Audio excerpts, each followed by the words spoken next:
What's happening, you guys? Alright, welcome back here. It is Wednesday afternoon right now, the 29th, I think it is, of January. Yeah. It's about 3:45 in the afternoon, local time. We are basically heading westbound on Interstate 2. You're going to stay in that lane, truck, so I can get back over and get out of the... Alright, yeah. I saw that flashing light there. I was kind of concerned about what he was going to do. Alright, anyway, we were on our way to the town of Mercedes. Or, well, that's the Spanish way to say it. For those of you guys who are more English vernacular, it would be Mercedes. Over here by McAllen, over on the far south tip, basically, of Texas. Gonna be picking up from a place called Hartley Produce. It'll be my first time down this way in quite some time. I was just talking to a buddy of mine just before starting this. We were talking about when the last time we were both over here, and he said the last time he was here was, like, I think a couple of years ago. And I was like, well, yeah, the last time I came out here, I was still driving for Cedar, England back in 2016 or 17. So it's been a long time. But yeah, here we go. I actually got 2 pickups that I'm going to be doing. We'll probably just vlog only the first one. And speaking of, I don't know for sure. I'm hoping they'll load me today, because they have a pickup window that I was supposed to be there by, but even before I accepted the load while I was in New Caney, I let my dispatcher know, yeah, I have serious doubts that I'll be able to get to the first shipper on time. And both of them are here in the area. Injury attorney Leo Wise. So yeah, and then sure enough, because I think I had a 1500 deadline to pick up or something, so I don't know, it might be a place where they'll tell me, yeah, we can't load you until tomorrow because you weren't here on time or some shit. I don't know. I'm going to end up finding out pretty soon here, I guess, when we get over there, but yeah, your speed's too far off from mine. Oh, yeah. I don't know. He didn't look like he was going to make any attempt to come over to the middle lane anyway, so. Alright, anyway. Yeah, last time I came out this way, I remember there was a very heavy load of broccoli that I picked up at a place called Eagle Cold Storage. I want to say it's in McAllen, but it could be Hidalgo or somewhere else. I don't know. One of those areas in the McAllen area. Yeah, I was like 79 860s when it scaled at, and it turned out over 1,000 pounds of that weight was actually ice that was packed inside the cases and on top of the cases as well, that melted gradually as the trip progressed. That was a funny one. Yeah, I had to scale that load every single time I got fuel because I wanted to make sure I didn't go over the 80,000 limit with fuel. In fact, I had picked the load up here and I only had a quarter of a tank of fuel when I got it, and then I was only able to get like 20 gallons of fuel on the way up, but then I think the next time I got fuel was in Iowa, Louisiana, in between the Texas line and just saying Baton Rouge, basically. That's a simpler way to explain that.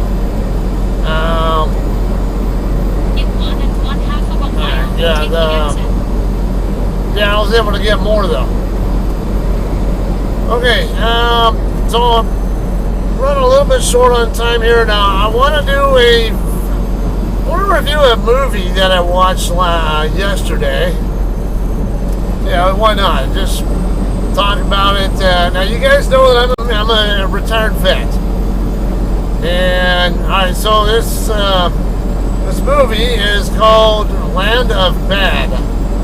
It stars Russell Crowe, and what's his name? One of the Hemsworth brothers, Luke. Yeah, Luke Hemsworth, I think is his name.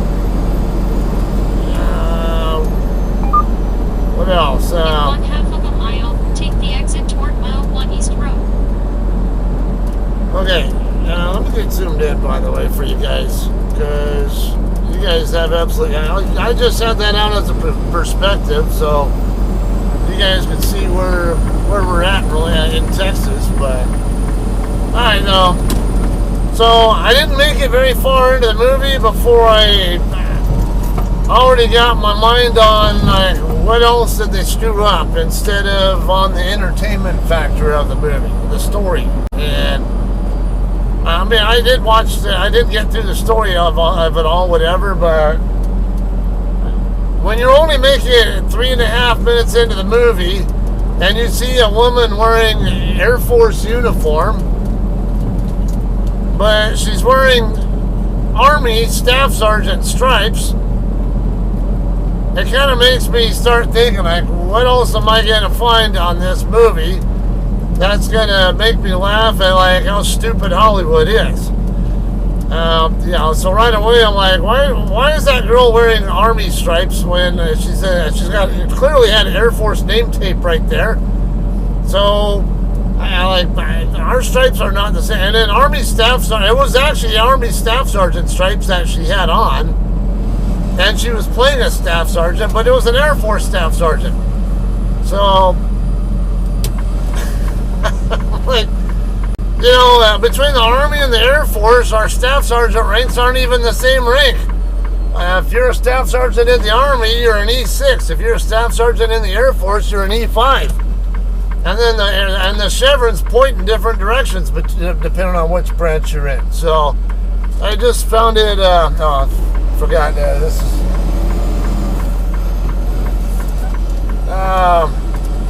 just found it really laughable there. I didn't, you know, and Russell Crowe, he basically plays a UAV operator. Okay, UAV would be an unmanned aerial vehicle, or drone operator, as many would call it. More particularly, a RQ-9 Reaper. It's a smaller one that does reconnaissance and also has some missiles it can shoot as well. But now that part is real. In fact, before I got my CDL, I actually tried to get a job with General Atomics. That's actually the company that makes the Reaper. And I was trying to get I had a couple of interviews set up at their airfield. I keep forgetting the name of the damn airfield. It's over just east of Palmdale. Actually, they just had a fatal incident there a few months ago. Woman was doing some testing with their avionics stuff and accidentally walked into the spinning propeller of the Reaper that she was working on. But okay, so now this actually really does happen there. It's it's kind of distinguishing between Hollywood fakery and the real world. Okay, we're gonna make a right turn at this light. Reapers really do shoot missiles. Hellfire, or whatever those things are called, missiles. I'm not an expert on them, so I can butcher some details, but I know they do fire them, and I also know that they can be piloted from here in the United States, even though the aircraft is physically in a totally different country, in a different continent. They use the satellites basically to communicate with it. So that part is real. I'll give you that part. So, but now Russell Crowe coming to work and wearing a flight jacket that is totally unzipped all the way, and he's wearing a Hawaiian shirt underneath it, and he's out of shape, is like overweight and out of shape, whatever. I'm like, well, I'm not gonna lie, I've seen some enlisted troops in the Air Force who rivaled him in size. But commissioned officers, yeah, not so much. Not saying they don't happen, but they're not. They're more rare to find like that, and especially if they're a rated pilot, it's even less likely that you're gonna. Yeah, let's go ahead. That car's going kind of slow, so let's go ahead and make our turn. So I was like laughing about that, and then, and then like, why has he got a beard as well? Like, he is so out of rigs, like it's not even believable. But then there was a scene in there where it kind of explained the beard part. I don't want to give any spoilers, so I won't. So, but yeah, there's an explanation sort of in there. They didn't really say it in there. What I know about having a beard in the Air Force, but because it actually is a thing that you can do with a waiver, and you have to have a condition basically that where a doctor gives you a waiver to not shave. We just call it a shaving waiver, and so that's kind of basically what the scene kind of roundabout mentions, but without saying anything about a waiver. So those two run off the bat, even within just the first few minutes of the movie. I'm like, what the hell am I watching? Did they even have a military technical advisor on that set? Because it sure doesn't look like it. And then, and most people, I know you won't spot those kind of details, and you're just there for the entertainment factor. But to someone like me, they're representing my branch that I proudly served for 20 years. I want you to represent my branch as realistically as you can, even if it is just a movie, whatever. Okay, you want to be more realistic? Here's the other thing. UAV teams, it really is normally a commissioned officer. When Russell Crowe played a captain, O3. It really is an officer flying the aircraft, and then a sensor operator who's usually enlisted, and they did actually represent that accurately in the movie. So I'll give him kudos on that part. And I actually like how the woman, I forget her name, she has some kind of African name, I don't know it, I'm not even familiar with her, but I'm looking at her, and even like the way her hair's done and all that, and like, she actually put effort into aside from the damn chevron, which probably was beyond her control, she actually put effort into making herself look like she was in conformance with Air Force dress and appearance standards. So I praise her on that. But the story itself, it was like, a lot of this isn't realistic. Again, I don't want to give too many details there that might give it away, but there are some aspects of the movie that, yes, I would say are real or realistic, and then other parts of the storyline that are like, there ain't no way this would be, it's highly unlikely this would ever happen in the real world. Even if something goes awry or whatever, I'd still like, this ain't happening. I don't want to get too much detail there and spoil it, just in case some of you guys want to actually watch it. Overall, I can't say it was a shitty movie. It was okay. It was definitely not going to win an Oscar. I'll tell you that. But is it barely or totally unwatchable? No, I would say it was at least had some entertainment to it. I rated it a 6. I noticed on IMDb the consensus was like a 6.6 or 5, I can't even remember. Something in the mid-6 range, I think. So pretty decent movie overall, according to most of the users on IMDb who reviewed it. But to me, it's like, again, don't get my attention more if you can make it more realistic, like Saving Private Ryan. You know, that scene in the beginning of Saving Private Ryan, the D-Day invasion scene, was so damn realistic that real World War II vets who really were on the D-Day invasion saw that and were like shocked at how well they did that. I mean, they did such a damn good job on that opening scene. That's just, I mean, when you impress the people who actually were there, you know you've done something really good. Or some of the other movies, like I think Martin Scorsese. I want to say it was him. Wasn't he the one that did like Platoon or some other war movies? Well, I also remember hearing that Martin is actually an actual Marine Corps vet, I believe. Army or Marine Corps, something like that. I can't remember what branch, but yeah, I believe he actually has combat experience as well. So he knows himself what it's like to, in a national wartime environment. And movies that he did where, like, I don't know, like Platoon or whatever, he endeavored to make it as realistic as he could. And what better person than someone who's actually who needs a military tech advisor when you got a guy who's the director of the movie is a combat vet himself. I don't remember for sure by what those little details with. I want to say it's Martin Scorsese. I might even be mixing him up with somebody else, but I want to say it's him.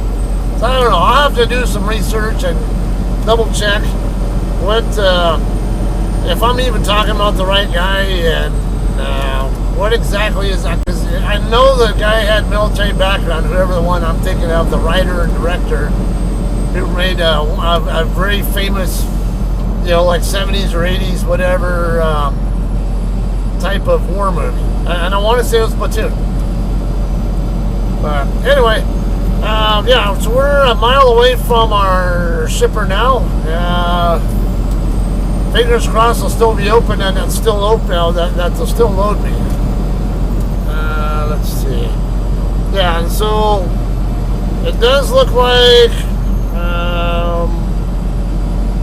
It looks like both my onboard and my Google are jiving with where they want me to go. They both want me to turn left on this County Road 1726. So that's a good thing. I like to have them both up because sometimes the pin on the onboard, the Ilio system, is sometimes in the wrong spot. And sometimes it's somewhere totally different than where it's supposed to be.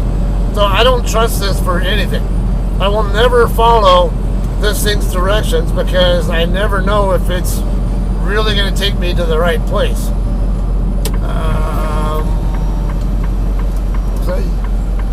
No, that can't be it. What the hell? I think I was supposed to turn on that last street. No, that's... Okay, I think maybe this facility, no. See, now the pins don't look right. Because the map shows... I see a bunch of trucks over here, but...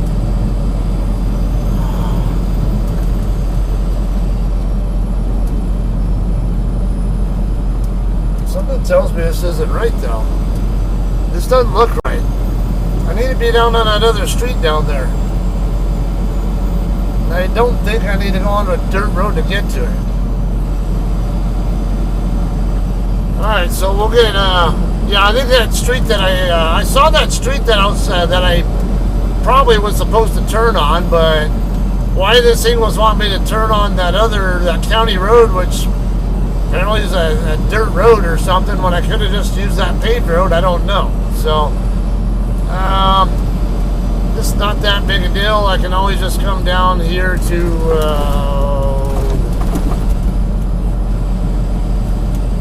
maybe that light down there or something. And I don't know, is this an actual street I can turn on?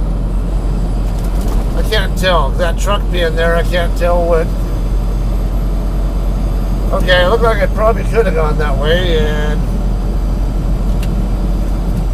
but this, I see cars over here, so At least we know that we can make the left down here.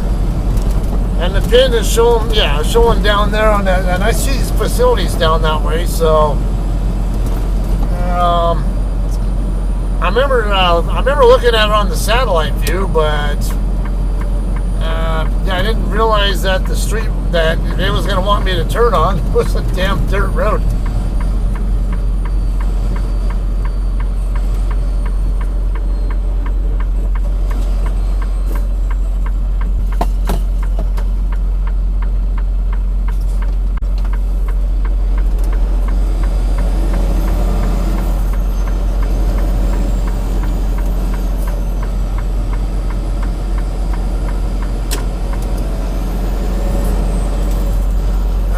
What else are we going to get into here?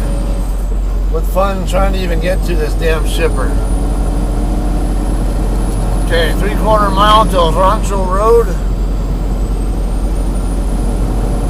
This one wants me to turn on to International. No, Rancho Toluca Road. Yeah, that's the street that my shipper's on. So, I know for sure that should be a good turn there.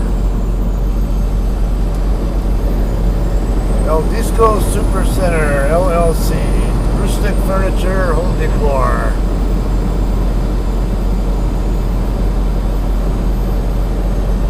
Okay, I see what I think might be a Crete truck. That's not a Crete, is it? It looks like he's pulling doubles. Oh. This is Rancho Toluca right here.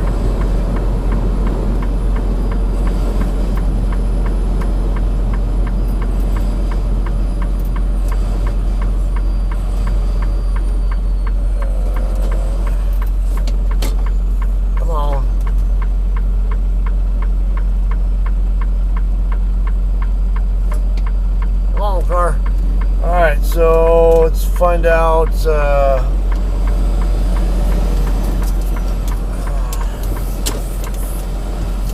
native plants, flowers, and more.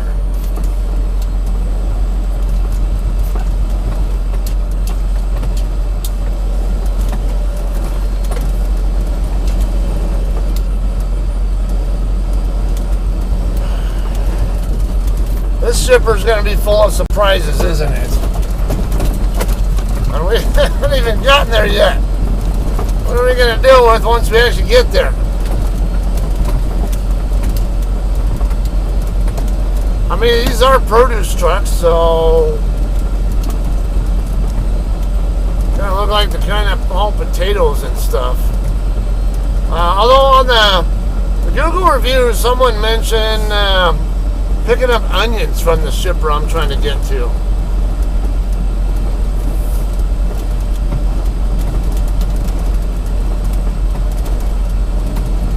I don't know what exactly I'm picking up because my load info basically instructed me to pre-cool to 34. But 34 is not a temp that we normally run onion loads at. Normally onions are hauled at like 50 or so. So I don't... Yeah, that looks high enough.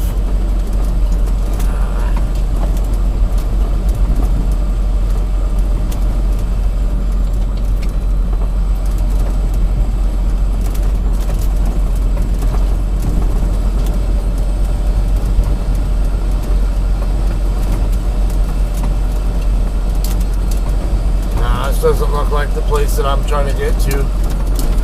Conagri Golden 1520. I don't have my address on there. Well, that pin should be right because I remember looking at it.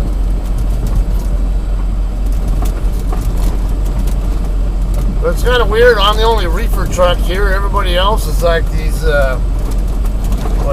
trash or grain hauler type trucks.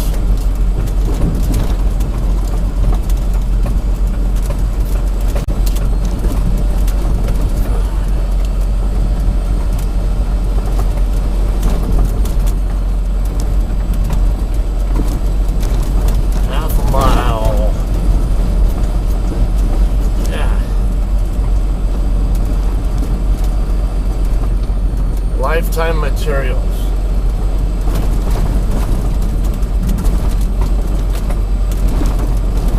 find myself on a dead end here.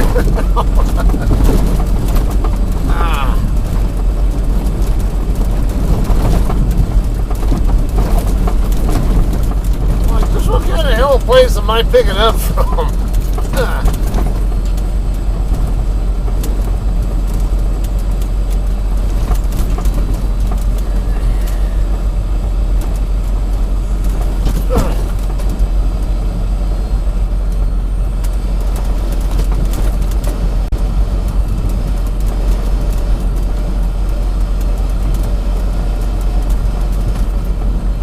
So my Google seems to be pointing at this facility right up here on the left. And my onboard is pointing further east, like a lot closer to where that road branched off of the one we were just on.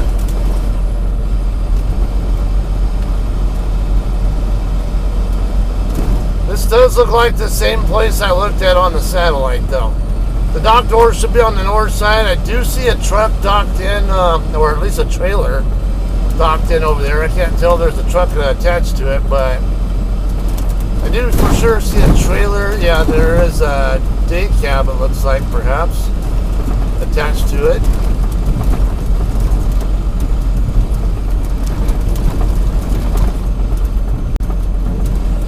Oh, at least there's another van or reefer right there.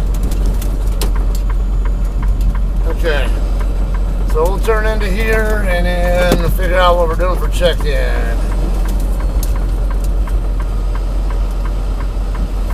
Yeah, that's a reefer trailer right there, so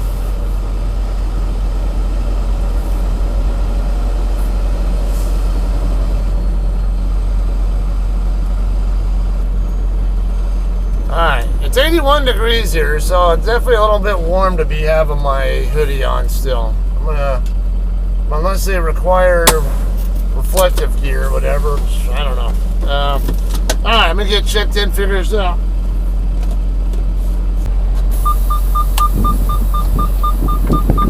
Alright guys, we are ready to dock in here. Yeah, so they had the product actually sitting inside the trailer of that other truck there, just waiting for me to show up. So now they just went ahead and unloaded it from there onto the dock floor. Now they're going to put it into my trailer.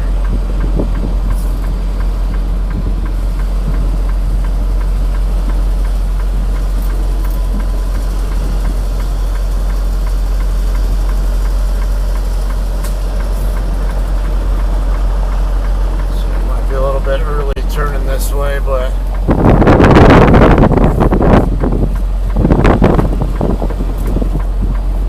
what are we working with there? No, it's actually pretty good there.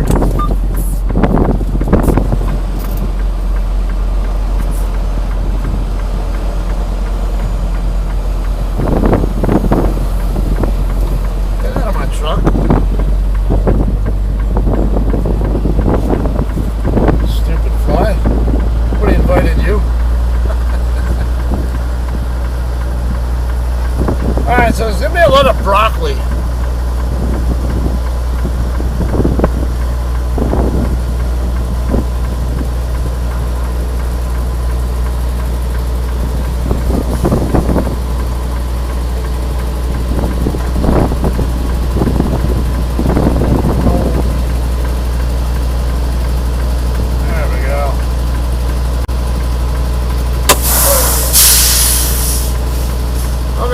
So yeah, it should be a pretty quick process here. Really, it was just a matter of them pulling all the pallets out of the other trailer, and they're just going to throw them right back into mine right now. He's already putting the first pallet in now. So it's 4:53. Probably I'm gonna bet we're going to be out of here within about 15-20 minutes, if I had to guess. All right, guys, we're already done loading up. I need to pull away and get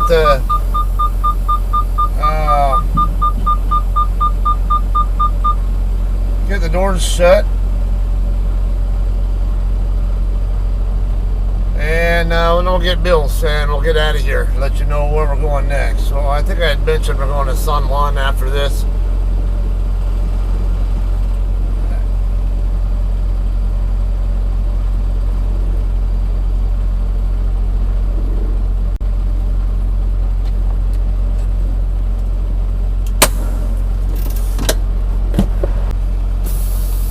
Alright guys, we are done getting loaded and getting bills and all that.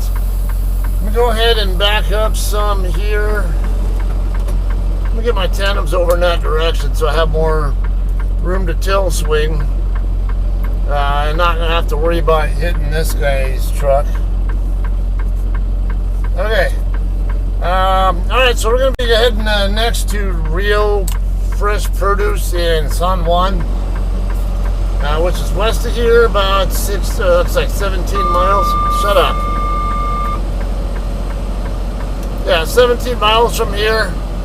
I'm probably, I don't know, probably do another video or something, or I don't know. I'm not even sure if I'll do a video. Short distance, I guess, but I'd have to figure out a little, I don't know, think about what I want to talk about too. Alright, we're going to take Rancho Toluca Road back over to the east. I could also go this way. He even said that the guy there was even telling me that I could go this way and turn up that same dirt road that we were looking at earlier and get back onto the main track. But I'd rather make right turns. I don't want to fight my way across traffic. It's not that big a deal.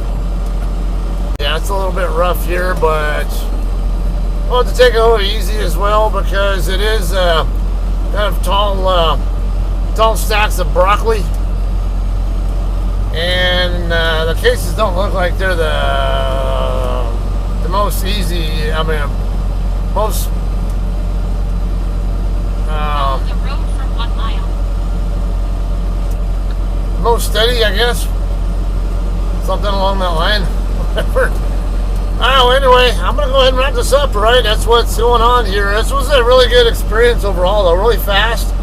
The guys there are really friendly. The woman in the shipping office, friendly too. I was talking to her about my sciatica problem I had. I was running around the backyard with my dog the other day, and I felt like one of my discs in my back slip over to the right or something.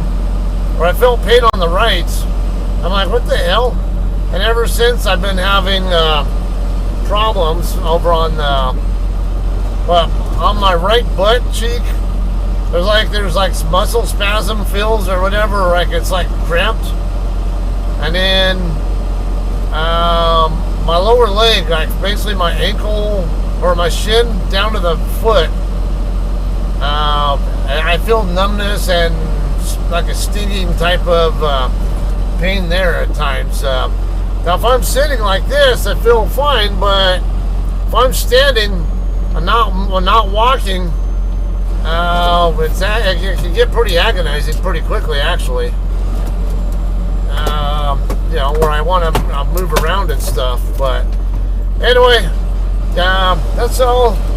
We'll wrap this up for today, and we'll get you, I don't know, maybe see you guys if I come up with something I want to talk about on the way to San Juan. I'll do another vlog on the way there, or if not, might just do wait till I get to Dallas. It's not really Dallas. It's in Dallas area though.